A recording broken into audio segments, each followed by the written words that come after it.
limited resources. They will attack you, and if they have the rub of the green, they will put 3 goals past you in no time. And you may be able to score on them, but it won't be enough. And we are not a team that will score more than a single goal per game at the way we're going now. I'm not saying that it can't score 2 or 3, but at the way we're going now, there's no confidence that we can score 2 goals. So that's, Leeds' approach was pretty clear the first time around. Get that first goal and hang on for dear life. And so they did. Well, we'll see how it goes anyway. Well, the point is, it could go either way. Yes. You can't feel confident going in at home against Leeds. And that's not how it should be. It should not. But it is. That's a reality. That's a stark reality. And we have good fans, big fans, making excuses. I just don't get it. I think fans like this who are listening to me. I don't get it. Can I just say one thing though? Yes. That I'm not sure everybody understands that. To be able to maximise your players, you need to have a top-class manager. I don't think we're a club now that can get a top-class manager. I don't think we can go out into the market and get a truly top-class manager. We'll be on the second rung.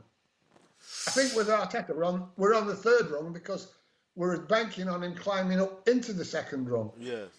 But we're not going out getting Pep Guardiola, Jurgen Klopp, Tuchel, who's at Chelsea.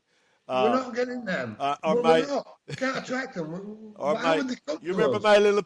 my little campaign from Pochettino? He was already set for PSG anyway, and he had, we wouldn't have never accepted him. You know that, George, because of his Spurs connection. No, you're correct.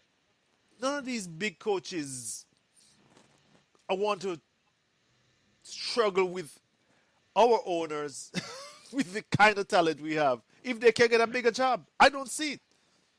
No, I don't see it.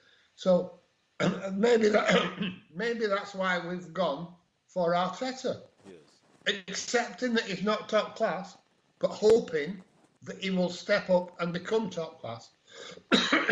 And maybe that's the only option. It's like buying a player. You know what I'm saying? You're buying potential.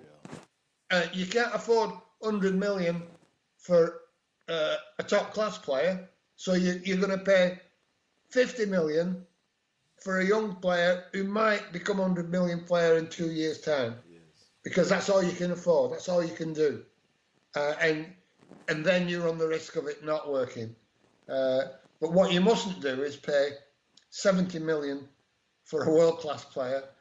And he's not a world-class player. You can't make mistakes like that either. You can't sign 32-year-old William on £200,000 a week and expect to go forward.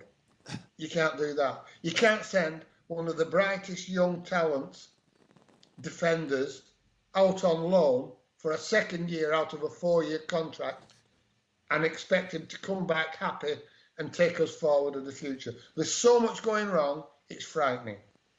Very much so, George. We'll return to this after Leeds. Thank you very much, my friend. It's been a long time, but I think we had a good talk. A good little. Hopefully, our listeners will enjoy this one. Best of luck to them.